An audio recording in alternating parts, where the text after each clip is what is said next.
하나님 이 시간 주님의 말씀 앞에 나왔습니다. 주님의 음성을 듣게 하여 주시옵소서.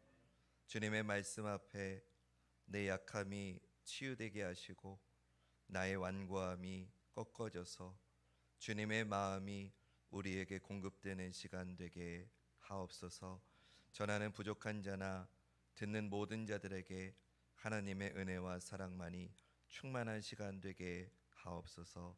예수님의 이름으로 기도드립니다. 아멘. 여러분들 혹시 명품 좋아하십니까? 유명 명품 브랜드는 아주 비싸지요. 그래서 모조품이 있습니다. 유사품이 있지요. 우리는 이런 모조품, 유사품을 쉽게 말해서 짝퉁이라고 하지요. 그런데 여러분, 짝퉁에도 등급이 있는 거 아세요? 누가 봐도 눈에 띄게 다른 거는 저급한 거고요. 정말 A급 짝퉁은요, 진품하고 거의 구분이 되지를 않는다고 합니다. 왜 우리는 명품을 좋아하고 그 명품을 못 가지면 짝퉁이라도 가지려고 하는 걸까요? 이유는 간단하죠. 명품은 가격이 어마어마해 가지고 웬만큼 경제력이 있지 않고는 가질 수는 없고, 그러나 우리 마음속에는 명품을 갖고 싶어하는 본능이 있기 때문에 그것을 가지려고 하는 마음을 충족시키려고 짝퉁을 만드는 거겠지요. 근데 여러분, 우리 신앙에도 복음에도 짝퉁이 있다는 거 아십니까? 오늘 저는 그거를 좀 나누려고 해요. 블레셋이 이스라엘을 또 쳐들어왔습니다. 그러자 사울이 마음이 불안해져서 두려움에 떨었어요. 그럴 수밖에 없는 게 이스라엘의 영적인 지도자였던 사무엘이 죽었기 때문이었어요. 오늘 본문 3절 말씀. 사무엘이 죽었으므로 온 이스라엘이 그를 두고 슬피 울며 그의 고향 라마에 장사하였고 사울은 신접한 자와 박수를 그 땅에서 쫓아내었더라. 그동안 사무엘을 통해서 말씀하셨던 하나님께서 이제는 더 이상 아무런 말씀도 응답도 주시지를 않는 거예요. 그러니 사울이 불안할 수밖에 없지요. 여러분, 우리가 가지고 있는 믿음은요, 평안할 때 드러나지 않아요. 우리 믿음은요, 아무 일 없을 때, 평탄할 때 우리 믿음이 드러나지 않아요. 평온할 때에는요, 누구나 믿음이 다 좋아 보여요. 우리 믿음의 진짜 실체는요, 평안할 때 드러나는 게 아니라 위기의 때에, 정말로 위기가 처할 때, 그때 우리의 믿음의 진짜 모습이 드러나는 겁니다. 블레셋이 쳐들어온 그런 위기 속에서 사울의 진짜 모습이 드러나는 거예요. 사울의 영적인 실체가 드러납니다. 오늘 본문 6절 말씀. 사울이 여호와께 묻자오되 여호와께서 꿈으로도 우림으로도 선지자로도 그에게 대답하지 아니하심으로. 사울이 하나님을 찾은 것 같아요. 그러나 사실 사울은 하나님을 찾은 게 아니었어요. 하나님은 물론 전쟁에서 당신의 백성들을 지키시고 보호해 주시는 분이에요.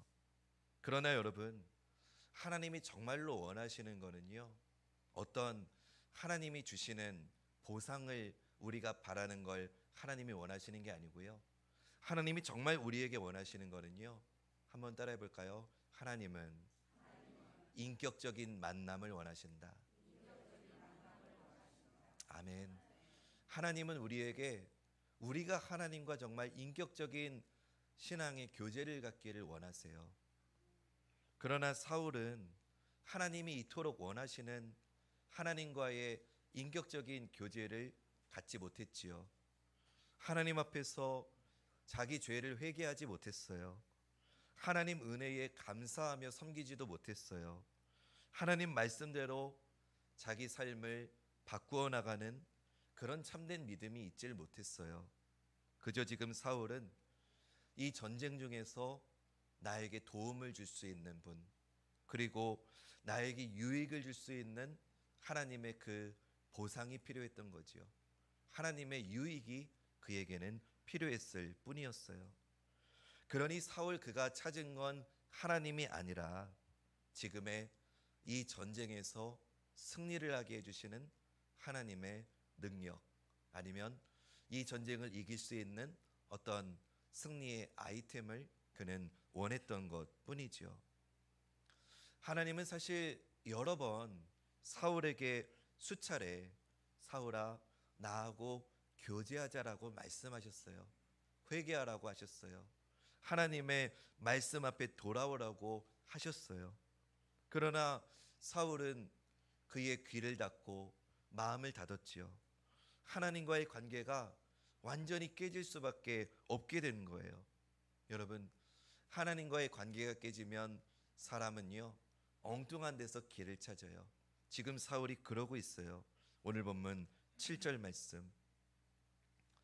사울이 그의 신하들에게 이르되 나를 위하여 신접한 여인을 찾으라. 내가 그리로 가서 그에게 물으리라 하니 그의 신하들이 그에게 이르되 보소서 엔돌에 신접한 여인이 있나이다. 하나님을 떠났기에 사울은 엉뚱한 길을 찾아요.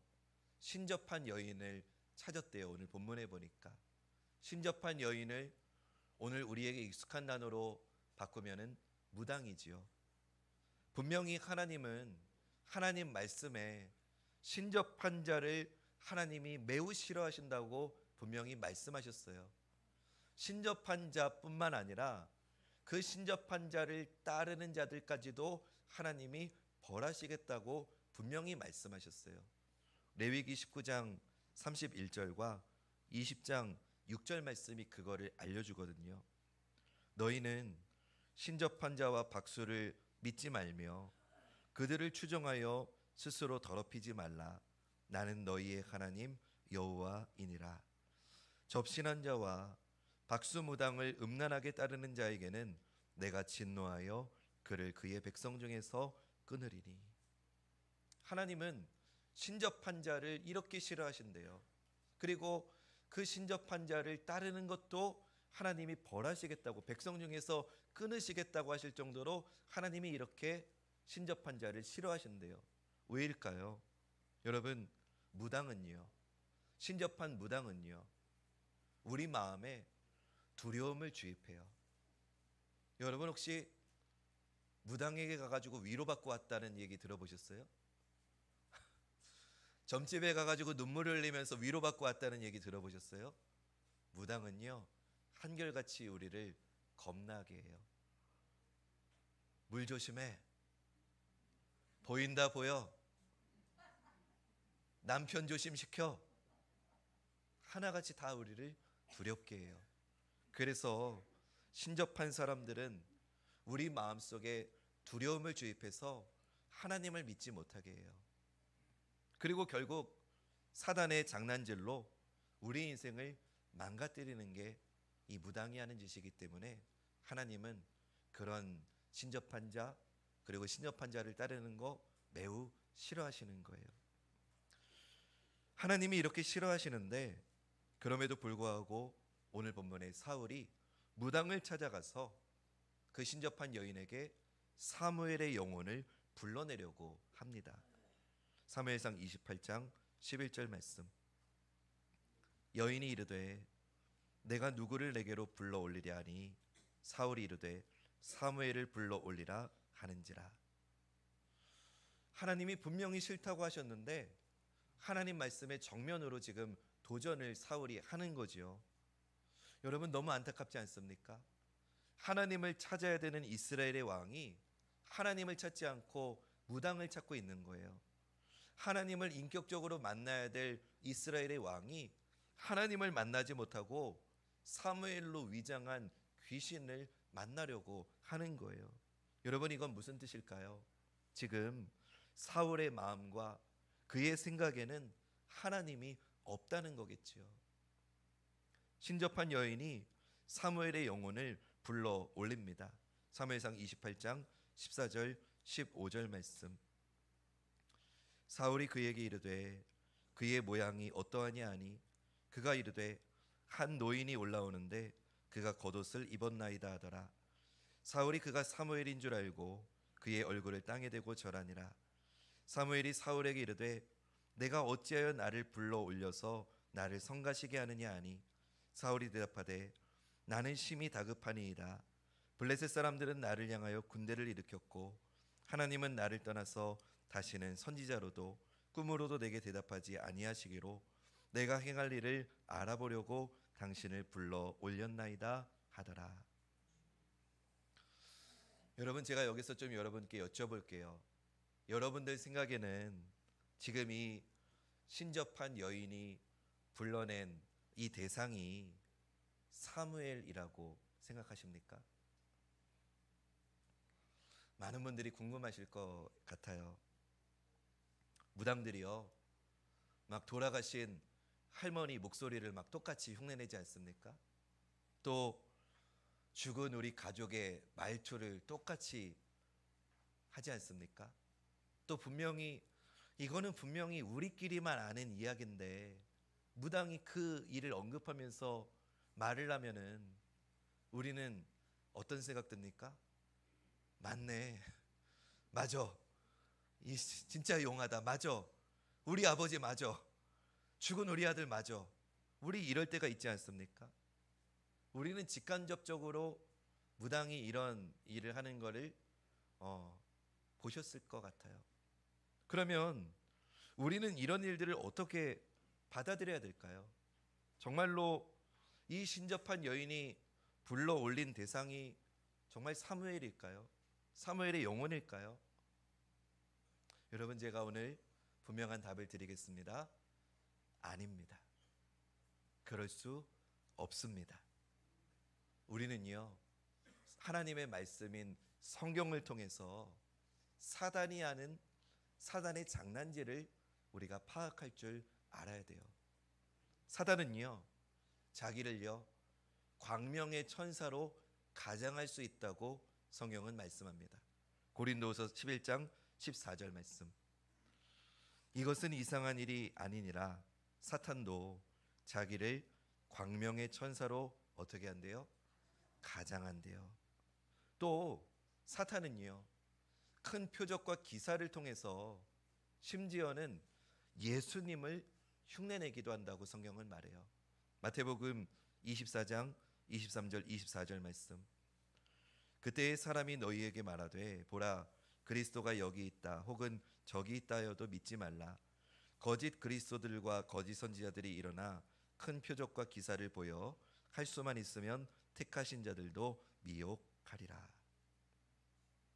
여러분, 천사도 흉내내고 심지어는 예수님도 흉내낼 수 있는 사탄이 사무엘, 아니 그 어떤 대상이라고 흉내내지 못하겠습니까? 그 흉내내는 거는요 전혀 이상한 일이 아니에요. 마귀의 장난질일 뿐이에요. 또 하나 성경 근거를 대해서 제가 이 부분을 더 말씀드릴게요. 누가복음 16장을 보면은요, 우리가 잘 아는 부자와 거지 나사로의 이야기가 나옵니다. 근데 거기에 우리가 주목할 만한 중요한 표현이 나와요. 누가복음 16장 25절과 26절 말씀인데요, 제가 25절은 제가 읽고 26절은 여러분들 함께 읽겠습니다. 아브라함이 이르되 예 너는 살았을 때에 좋은 것을 받았고 나사로는 고난을 받았으니 이것을 기억하라. 이제 그는 여기서 위로를 받고 너는 괴로움을 받느니라. 그뿐 아니라 너희와 우리 사이에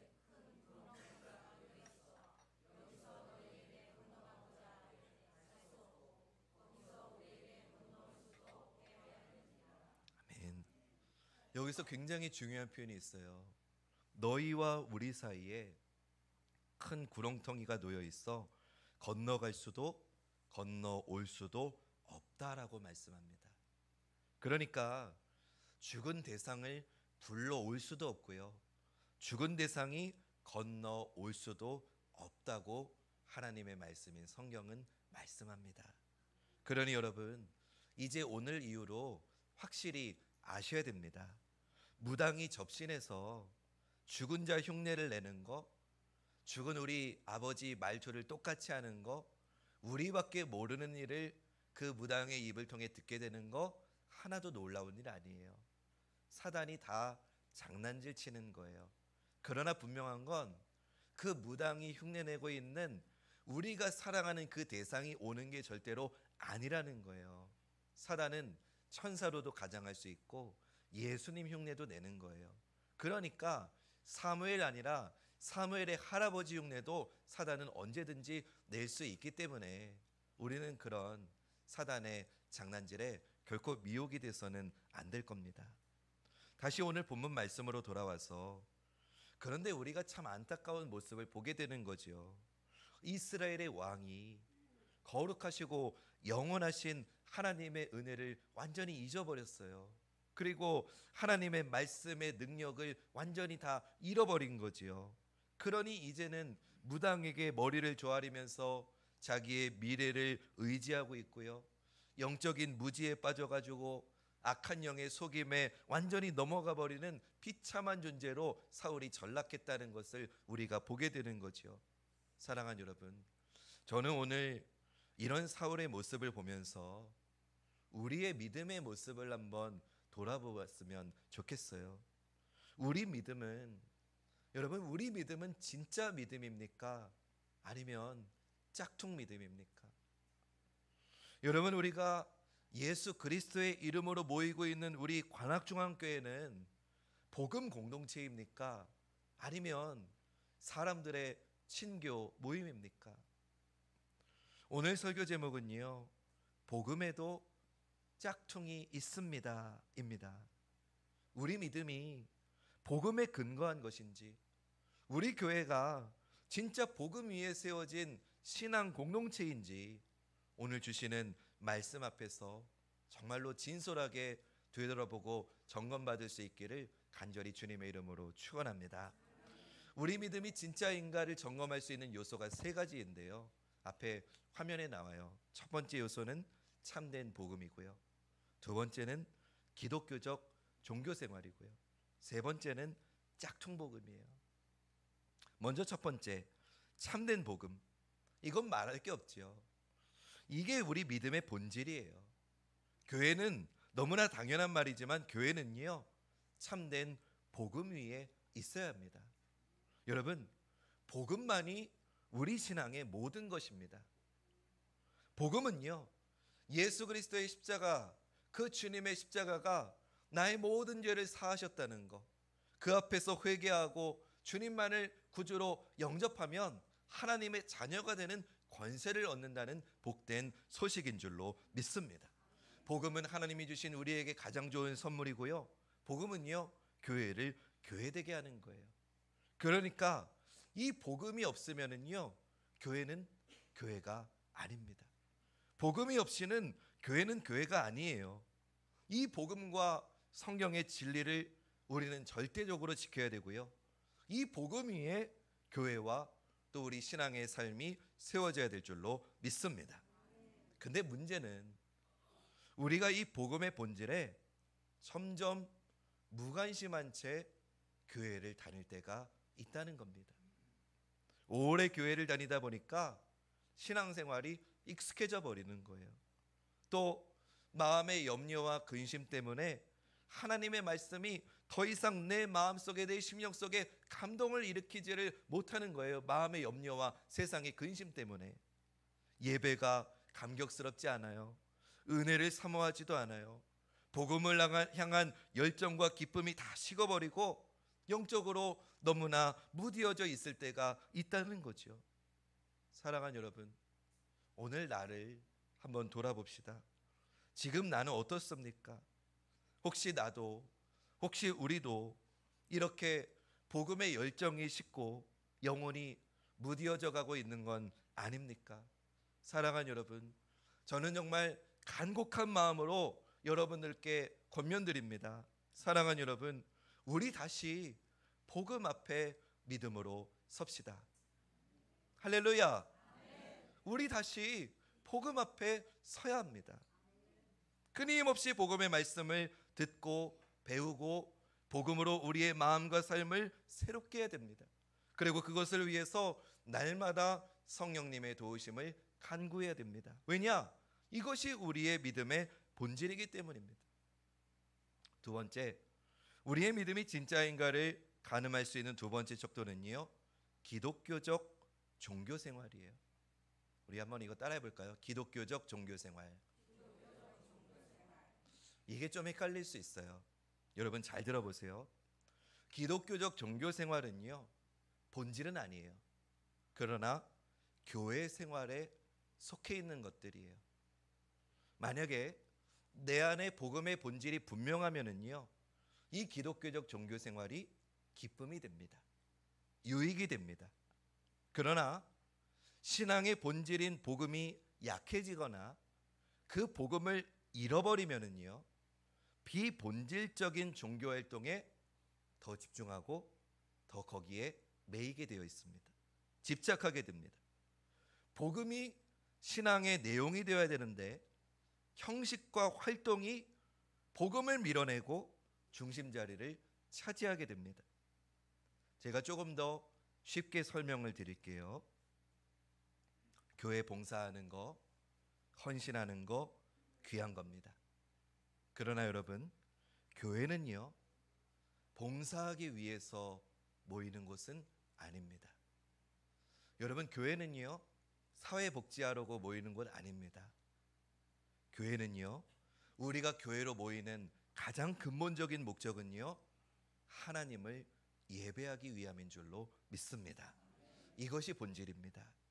우리가 예배라고 하는, 하나님을 예배하는 그 본질을 잃어버린 채 교회에 와서 봉사하는 거 위험할 수 있습니다. 봉사와 섬김은 신앙의 유익과 복음을 위해서 존재하는 것인데, 어느 날부터 이 주객이 전도되어 가지고 비본질을 본질로 여기고 형식이 내용을 지배하면은 그게 바로 기독교적 종교 생활이 되는 겁니다. 여러분, 오늘부터 부서별 신앙 간담회를 할 건데, 제가 뭐 상황에 따라서 여러 가지 권면을 드리겠지만 사실 중심된 건 이겁니다. 교회는요, 하나님을 예배하는 게 최우선입니다. 예배는 안 하고 봉사하는 거 굉장히 위험합니다. 예배는 뒷전으로 하고 섬기는 거 굉장히 위험합니다. 세상적으로는 칭찬해 줄 법합니다. 선행을 하니까요. 좋은 섬김을 하니까요. 그러나 교회의 본질은 하나님을 예배함에 있다는 것, 하나님을 예배하는 예배자들 되시기를 주님의 이름으로 축원합니다. 마지막으로는요, 짝퉁 복음이 있어요. 이게 우리 신앙이 진짜인지를 가늠할 수 있는 마지막 기준이에요. 겉으로 보기에는 복음하고 아주 유사합니다. 그러나 그 본질은 전혀 복음과 상관이 없는 게 짝퉁 복음입니다. 성경의 가르침과 어긋나는 게 짝퉁 복음입니다.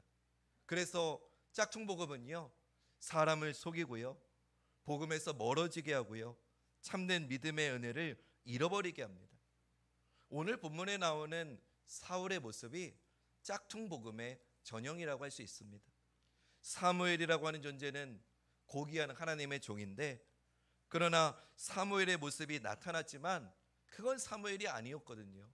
사단의 장난질이었거든요. 사울을 더 깊은 영적인 수렁으로 잡아끄는 사탄의 악한 짓이었는데, 본질이 없으니까, 하나님을 예배하는 신앙의 본질이 없으니까 그거를 구분할 수가 없었던 거예요. 여러분, 비본질적인 것에 집착하게 되면은요, 짝퉁 복음에 빠질 위험이 더 높아집니다. 복음의 본질을 바꾸어서 복음이라고 속이는 게 짝퉁 복음입니다. 겉으로 볼 때에는 복음 같아요. 쓰는 용어나 겉으로 나타난 모습, 활동이 다 교회 같아요. 복음 같아요. 그러나 실제로는 복음이 아닐 뿐더러 오히려 복음에 반대되는 게 짝퉁 복음입니다. 그래서 우리는요, 이 짝퉁 복음을 교회에서, 그리고 우리 믿음 안에서 완전히 끊어내야 될 줄로 믿습니다. 마태복음 7장을 보면 예수님께서 나더러 주여 주여 하는 자마다 다 천국에 들어가는 거 아니다. 예수님의 이름으로 제가 병자를 고쳤습니다. 예수님의 이름으로 제가 예언을 했습니다. 선지자 역할을 했습니다. 귀신을 쫓았습니다.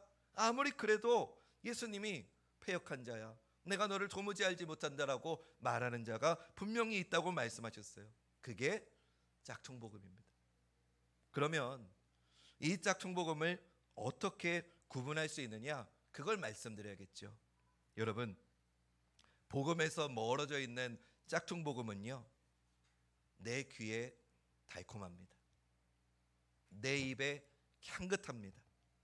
내 눈에 근사해 보입니다. 이게 짝퉁복음입니다. 다시요. 짝퉁복음은요, 하나님의 것이 아니라 세상의 것이기 때문에 내 귀에 향긋하고 내 입에 달콤하고 내 이름을 드러내 줍니다. 그게 짝퉁복음입니다. 여러분, 올해 우리 관악중앙교회는 주보에서 헌금 명부를 뺐습니다. 왜냐? 본질이 아니기 때문입니다. 본질이 아닌 것을 가지고 본질인 양 내 이름이 들어갔네 안 들어갔네, 누가 헌금을 하네 마네, 그건 본질이 아니잖아요. 비본질적인 것은 과감하게 내려놓을 수 있어야 됩니다. 왜냐? 그러지 못하면 우리는 내 귀에 달콤하고 내 이름을 드러내기 좋아하는 짝퉁복음에 익숙해질 수 있기 때문입니다. 우리 장로님들이 연초에 제가 헌금 명단을 주보에서 빼겠다고 하니까 교회를 걱정하는 마음에, 목사님 그러면 헌금이 줄 겁니다 라고 말씀하셨어요. 그래서 제가 이랬습니다. 헌금이 줄지도 않을 겁니다. 그러나 헌금이 준다면 그 준 만큼의 헌금은 애초에 하나님이 받지 않으시는 것이었습니다. 그리고 헌금이 줄었을까요? 재무부장님, 헌금이 줄었나요? 여러분, 우리가 본질을 쫓아가면 하나님은 하나님의 일을 감당하시는 줄로 믿습니다. 짝퉁 복음은 우리를 드러내는 걸 기뻐해요. 그러나 진짜 복음은요, 하나님의 것이기 때문에 나를 드러내는 게 아니라 오직 주님의 영광만을 드러내는 줄로 믿습니다. 우리 주님의 사역을 보세요. 모든 사람들에게 미움을 받고 멸시를 받고 고난을 받고 낮아지셨고, 그럼에도 끝까지 십자가에서 우리를 위해서 섬겨주신 그 주님, 아무도 주목하지 않았어요. 아무도 갈보리 십자가 나사렛 예수를 주목하지 않았어요. 그러나 하나님은 그 예수님을 죽은 자 가운데서 다시 일으키셔서 우리 모두에게 생명과 구원의 은혜를 주신 줄로 믿습니다. 참된 복음, 기독교적 종교생활, 짝퉁복음, 이 세 가지가 때로는 선명하게 구분이 될 때도 있지만 사실은 그 구별이 모호할 때가 더 많아요. 때로는 전혀 분간할 수 없을 정도로 우리를 어지럽게 하기도 합니다. 그래서 여러분, 우리는 그렇기 때문에 우리는 더더욱 진리의 말씀을 붙들고 성령 하나님께 지금 이것이 주님의 뜻인지 아니면 세상의 소리인지를 분별할 수 있는 영적인 예민함을 달라고 구해야 될 줄로 믿습니다. 처음부터 복음의 본질을 붙잡고 신앙생활하면 더할 나위 없이 좋겠지만 비본질적인 요소들을 본질처럼 중요하게 여기다가 정말 중요한 복음의 본질을 놓칠 때가 얼마나 많은지 몰라요. 심지어는요, 짝퉁 복음을 너무나 오랫동안 짝퉁 복음에 속아가지고 참된 진리의 복음을 한 번도 접하지도 못하고 세상을 뜨는 경우도 있다는 거예요. 사랑하는 여러분, 우리는 지금 어디에 서 있습니까? 지금 우리의 믿음은 어디쯤입니까? 혹시 복음에 무관심하고 있지는 않습니까? 비본질적인 요소들을 본질적인 복음보다 더 중요하게 여기고 있는 건 아닙니까? 지켜야 될 것은 무시하고 지키지 않아도 되는 것들을 지키느라고 힘을, 에너지를 낭비하고 있는 건 아닙니까? 여러분, 새성전을 가면 장의자를 놔야 됩니까? 개별의자를 놔야 됩니까? 아무거나 놔도 상관없어요. 돗자리 깔아도 상관없어요. 그런 건 본질이 아니에요. 근데 우리는 그런 비본질적인 것에 피 터지게 싸우는데 익숙해 있다는 거예요. 우리는요, 복음의 본질을 붙들어야 될 줄로 믿습니다. 짝퉁 복음을 과감하게 끊어야 될 줄로 믿습니다. 그저 겉으로 드러나는 모습, 내 마음에 들고 내 귀에 달콤한 말들을 택하는 게 아니라 준엄하게 말씀하시는 하나님의 말씀에 정직하게 서는 저와 여러분 되시기를 주님의 이름으로 축원합니다. 우리 정말 혼탁한 시대에 살고 있어요. 자칫 잘못하다가는 세상에 휩쓸려서 복음의 본질을 놓치기 쉬운 때를 우리는 살고 있습니다. 그래서 저는 오늘 설교의 결론을 이렇게 내고 싶어요. 사랑하는 여러분, 복음의 본질은 목숨을 걸고 지켜내십시다. 아멘이십니까? 복음의 본질은 목숨을 걸고 지킵시다. 그러나 유연히 대할 것들은 진리 안에서 여유를 가지고 대하시기 바랍니다. 마지막으로 거짓 복음, 짝퉁 복음은 정말 내 목숨을 걸고 단호하게 거부하고 끊어낼 때에 우리 관악종합교회는 참된 복음 위에 굳건히 서게 될 줄로 믿습니다. 우리 모두 다시 복음 앞에 나아가기를 주님의 이름으로 간절히 축원합니다.